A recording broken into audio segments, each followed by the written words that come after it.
नमस्कार। बाजार आज और कल में आपका स्वागत है। इस शो में बाजार में आज का पूरा एक्शन, साथ ही कल के लिए स्ट्रैटेजी और शेयरों में कमाई के शानदार मौके। आपके साथ मैं हूं दीपक डोभाल। हम आपके इस पसंदीदा शो में हर रोज आपको अगले दिन के ट्रिगर्स भी बताएंगे, यानी वो खबरें जिनसे शेयरों में हलचल रहती है। इसके अलावा खास उन शेयरों पर आपके सवालों के जवाब भी देंगे जिनमें अगले दिन एक्शन रहेगा। आप हमें शेयरों से जुड़े सवाल व्हाट्सएप करें 9582226666 पर। इसके अलावा आप सोशल मीडिया प्लेटफॉर्म्स का भी इस्तेमाल कर सकते हैं। आप हमें फेसबुक पर @ZBusiness ऑनलाइन और ट्विटर पर @ZBusiness का जो हमारा हैंडल है उस पर अपने सवाल पूछ सकते हैं। और हाँ, हैशटैग बाजार आज और कल लिखना बिल्कुल ना भूलें। और आइए, मेरे साथ कल के लिए आपकी तैयारी कराने के लिए जी बिजनेस के मैनेजिंग एडिटर अनिल सिंह भी जुड़ चुके हैं। इसके अलावा मेरे साथ एक और खास मेहमान सेठी फिनमार्ट के विकास सेठी साहब हैं। इनके अलावा जी बिजनेस रिसर्च से मेरे तमाम सहयोगी जुड़ेंगे। लेकिन सबसे पहले देख लेते हैं आज बाजार में कैसा रहा कारोबार। तो 2 दिन की गिरावट के बाद आज बाजार में तेजी देखने को मिली। सेंसेक्स 777 अंक बढ़कर 57,356 के लेवल पर बंद हुआ। वहीं निफ्टी 247 अंक चढ़कर 17,200 के लेवल पर क्लोज हुआ।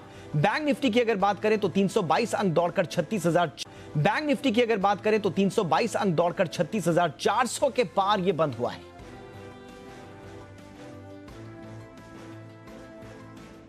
और आइए रुक करते हैं आज के बाजार पर एडिटर स्टेक का। कल की तेज गिरावट के बाद आज ऐसा क्या हुआ जो बाजार ने इतनी जोरदार छलांग लगाई, बता रहे हैं जी बिजनेस के मैनेजिंग एडिटर अनिल सिंह भी। कल की तेज गिरावट के बाद भारतीय बाजारों में आज दिखा तेजी का दमदार एक्शन, और ये तेजी का एक्शन आता हुआ दिखा अमेरिकी बाजारों से। उतार चढ़ाव के बीच अमेरिकी बाजार कल अच्छी मजबूती के साथ रिकवर होकर दिन की ऊंचाइयों पर बंद हुए, उससे जोश बनता हुआ दिखा और निफ्टी सेंचुरी मारकर ऊपर खुलने के मूड में आता हुआ दिखा और शुरुआत उससे कहीं बेहतर होती हुई दिखी। न सिर्फ 17,000 के ऊपर बल्कि 17,100 के ऊपर भी। बैंक निफ्टी ने तो कल ही संकेत दे दिए थे कि मजबूती की तरफ बढ़ रहा है। हरे निशान में कल बैंक निफ्टी बंद हुआ भी था और आज 36,500 के क्रूशियल लेवल के आसपास बंद हुआ। अच्छा, बैंक निफ्टी ने तो आज दिन भर टाइम पास किया। नीचे में 36,300, ऊपर में 36,600 और 36,500 के आसपास ज़्यादातर वक्त बिताकर लगभग वहीं पर 36,400 पर बंद हो गया। तो बैंक निफ्टी ने ज़्यादा कुछ कमाल दिखाया नहीं, लेकिन निफ्टी ने आखिरी 1 घंटे में जबरदस्त मजबूती दिखाते हुए दिन की ऊंचाइयां छुई और 17,200 पर बंद होना निफ्टी के लिए वाकई में अच्छा कहा जा सकता है, खास तौर से तब जबकि बैंक निफ्टी ने बहुत ज़्यादा सपोर्ट नहीं किया हो। ब्रॉडर मार्केट में भी खरीदारी थी।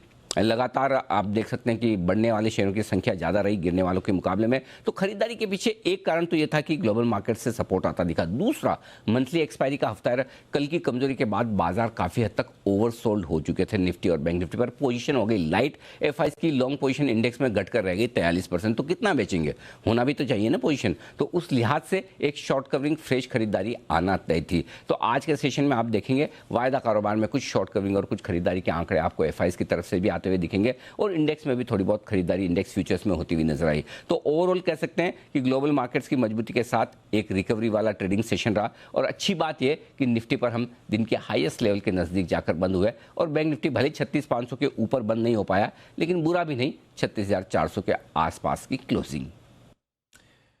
और आइए आगे बढ़ने से पहले अब देख लेते हैं कि शुक्रवार को संस्थागत निवेशकों ने कितनी खरीदारी या फिर बिकवाली की है।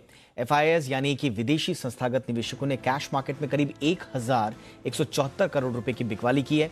वहीं डीआईएस यानी कि घरेलू संस्थागत निवेशकों ने करीब 1,643 करोड़ की खरीदारी की है। आज के ये डेटा एफआईएस के और डीआईएस के आपको बता रहे हैं।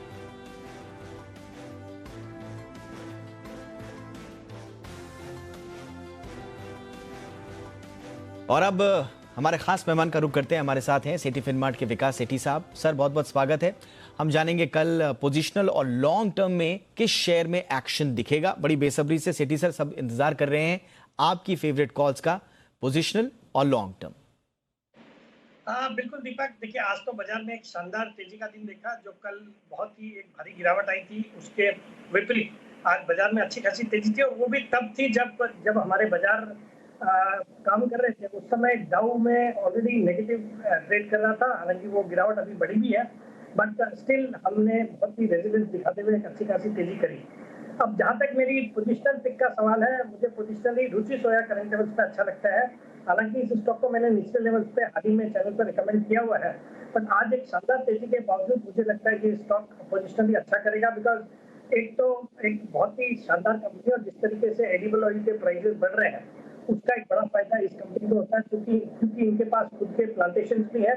बाकी मैनेजमेंट ने ओएफएस के बाद जो प्रेस कॉन्फ्रेंस करी थी उसमें ये भी बताया कि ये अपना एफएमसीजी कारोबार इसमें मर्ज कर सकते हैं, तो वो भी एक बड़ा पॉजिटिव होगा। तो ऑल इन ऑल एक अच्छा स्टॉक है और मुझे लगता है पोजिशनली इसमें 1125 के टारगेट बिल्कुल आ सकते हैं और 1000 रुपए का स्टॉप लॉस सकते हैं। और जहां तक मेरी लॉन्ग टर्म पिक का सवाल है, मेरा एक पसंदीदा स्टॉक है एनबीएफसी स्पेस से पूना वाला फिनकॉर्प। हम पिछले कुछ दिनों से देख रहे हैं बैंक्स और एनबीएफसी भी परफॉर्म कर रहे हैं। ये क्वालिटी एनबीएफसी है, जब से इस कंपनी को पहले ये मैग्मा फिनकॉर्प के नाम से जानी जाती थी ये कंपनी, इसको आदर पूनावाला जो कि कोविशील्ड जो वैक्सीन है उसके कारण काफी पॉपुलर है, उन्होंने इसको एक्वायर किया और उसके बाद पूरी काया पलट गई इस कंपनी के।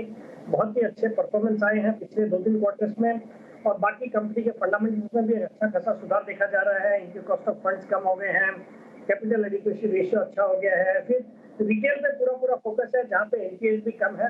तो हम extremely bullish on this stock. मेरा इसमें 9 से 12 महीने का टारगेट है 450 रुपए का और ये जो करंट लेवल है 325 के आसपास खरीदारी करने की सलाह। ऑल राइट, सो सेठी सर की पोजिशनल पिक फेवरेट रुचि सोया और लॉन्ग टर्म पिक है पूना वाला फिनकॉर्प।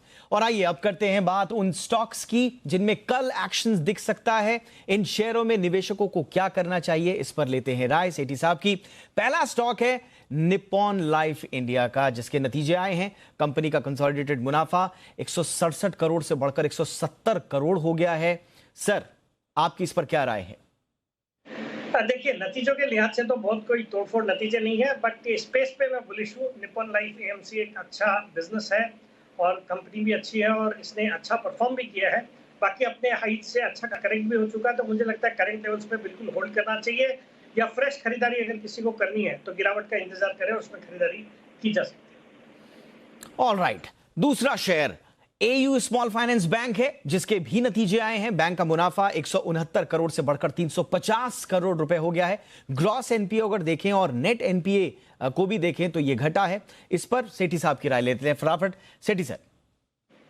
नहीं, बिल्कुल बहुत ही शानदार नतीजे on the face of it दिखाई दे रहे हैं और स्टॉक ने अच्छा परफॉर्म भी किया और इस कंपनी ने शायद हाल ही में बोनस भी डिक्लेयर किया है। बट मुझे लगता है ये स्टॉक हालांकि ऑलरेडी चल चुका है, बट स्टिल एक अच्छा स्टॉक है और यहाँ से अच्छे अपसाइड आ सकते हैं, तो I would maintain a hold on this stock at these levels.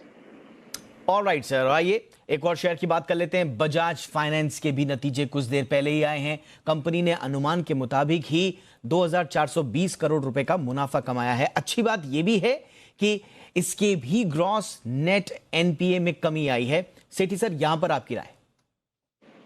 देखिए, नतीजे तो अच्छे हैं, अनुमान से थोड़े बेहतर ही हैं, तो बाकी अच्छी क्वालिटी की कंपनी है। लॉन्ग टर्म पे तो मैं इसमें बुलिश हूँ। आज ये स्टॉक ऑलरेडी अच्छा खासा चला है, 3-3.5% की तेजी है, 235 रुपए बढ़ा है स्टॉक। बट मुझे लगता है रिजल्ट्स के बाद हो सकता है थोड़ी बहुत प्रॉफिट बुकिंग आ सकती है, but I am bullish on this stock. तो जो निवेशक है उनको तो कोई घबराने की भी जरूरत नहीं है, बिल्कुल बने रहने की सलाह है। बाकी अगर कोई कारण से कोई गिरावट आती है स्टॉक, तो खरीदारी करने का अच्छा मौका होगा, वहां पे इस पर खरीदारी करें।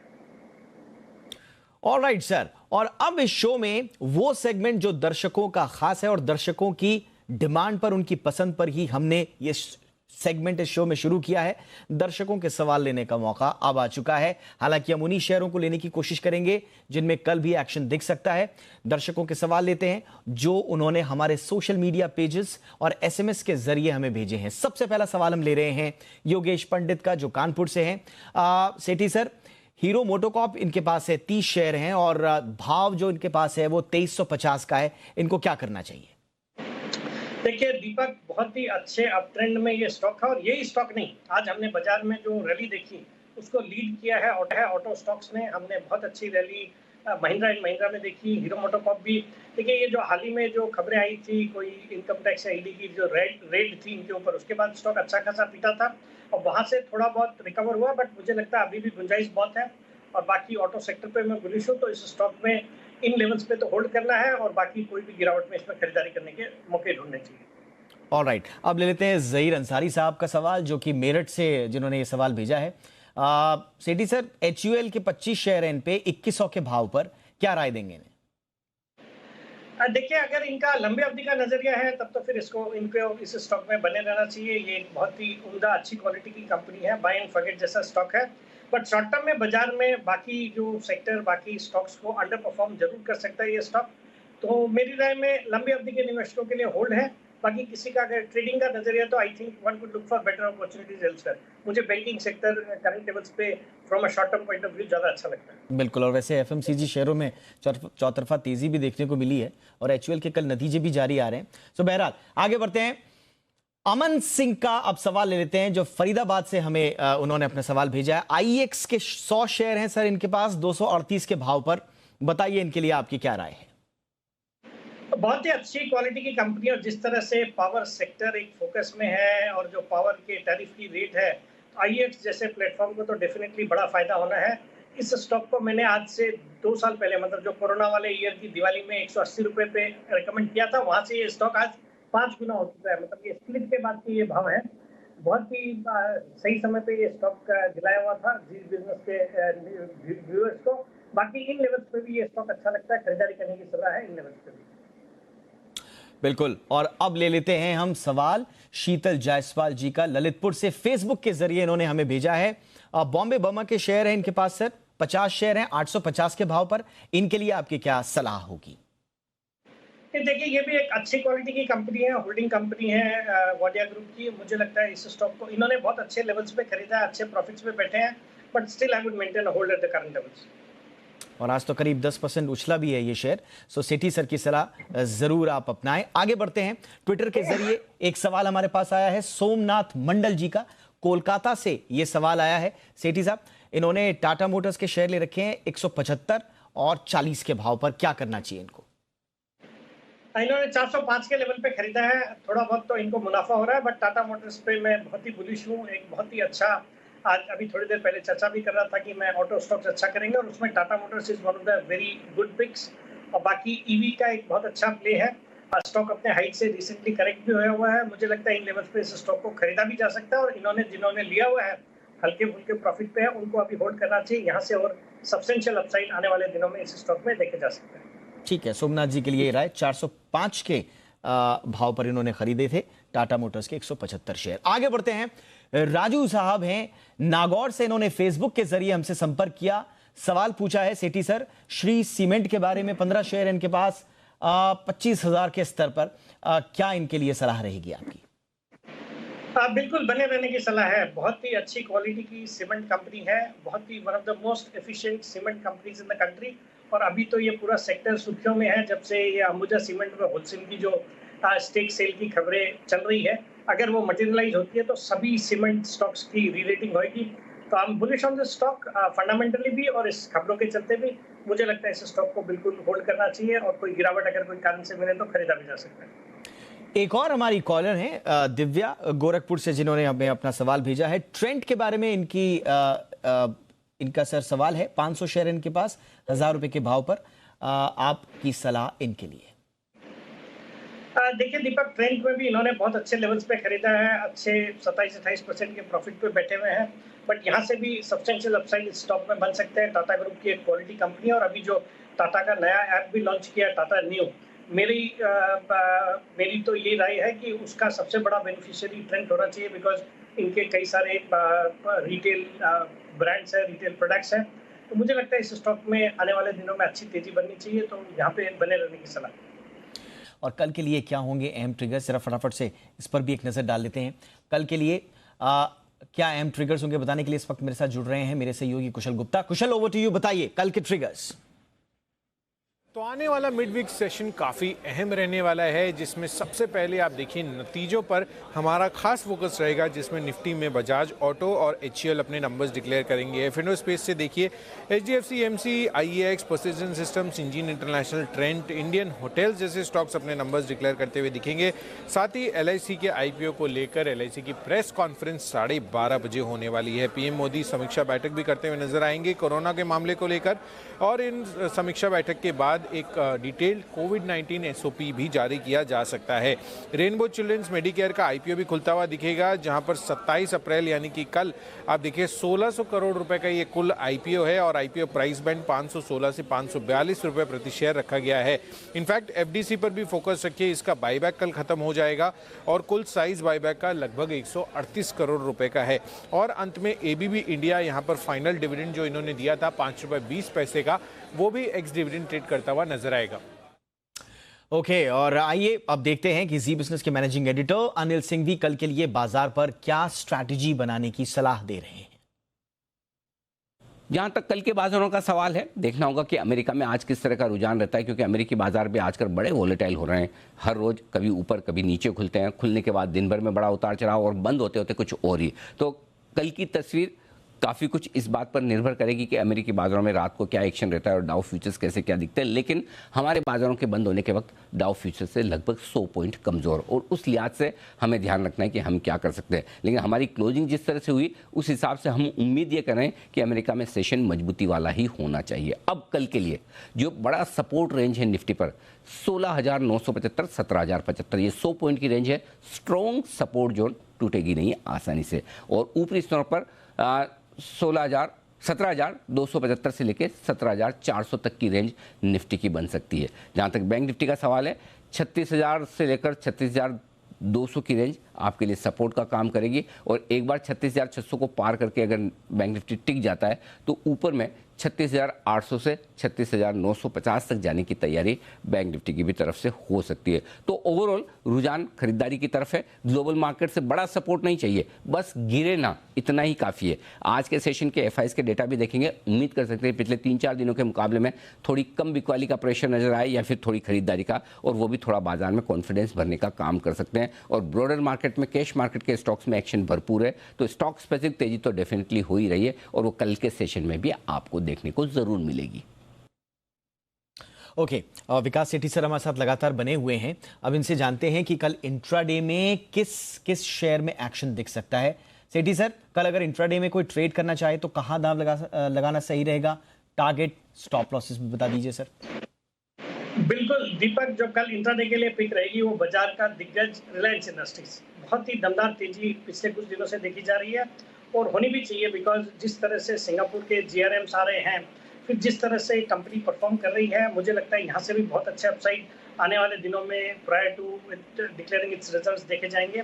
और आज कोई डील की भी अनाउंसमेंट है, यूएई के साथ कोई कंपनी के साथ करार किया, $2 बिलियन का इन्वेस्टमेंट आएगा। तो ऑल इन ऑल एक बहुत ही बेहतरीन स्टॉक कल के लिए भी खरीदारी करने की सलाह। 2825 का टारगेट है, 2760 का स्टॉप लॉस रखना है। ऑलराइट, अब वक्त है वायदा बाजार में ऑप्शन की किस रणनीति से कल आपको कमाई के मौके मिलेंगे ये बताने का।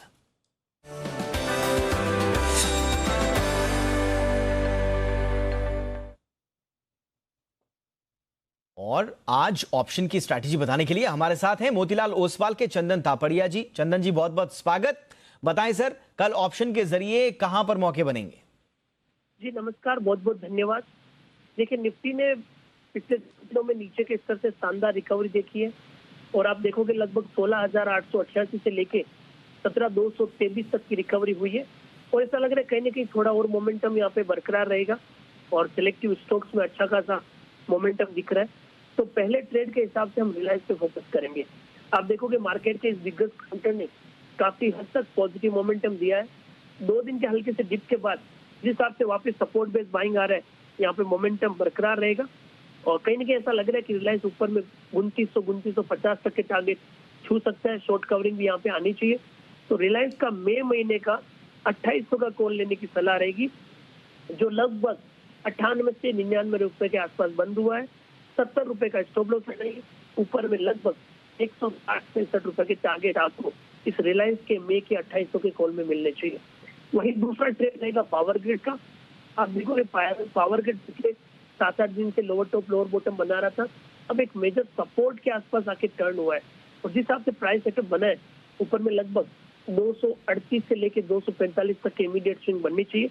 इसीलिए पावर ग्रिड के मई के 230 के कॉल को खरीदने की सलाह रहेगी। 8 रुपए के आसपास ये प्रीमियम बंद हुआ है, 5 रुपए का स्टॉप लॉस लगाइए, और यहाँ पे 13 रुपए से लेके 14 रुपए तक के टारगेट इस मई के पावर ग्रिड की 230 की कॉल में बनने चाहिए। बहुत बहुत शुक्रिया चंदन तापड़िया जी बातचीत के लिए, और साथ ही साथ सेठी सर आपका भी बहुत बहुत शुक्रिया, आपने हमारे दर्शकों के लिए वक्त निकाला। इसी के साथ बाजार और आज और कल में बस इतना ही। बहुत बहुत शुक्रिया तमाम दर्शकों का। कल फिर बताएंगे कमाई के ढेरों मौके, तब तक बने रहिए जी बिजनेस के साथ। नमस्कार।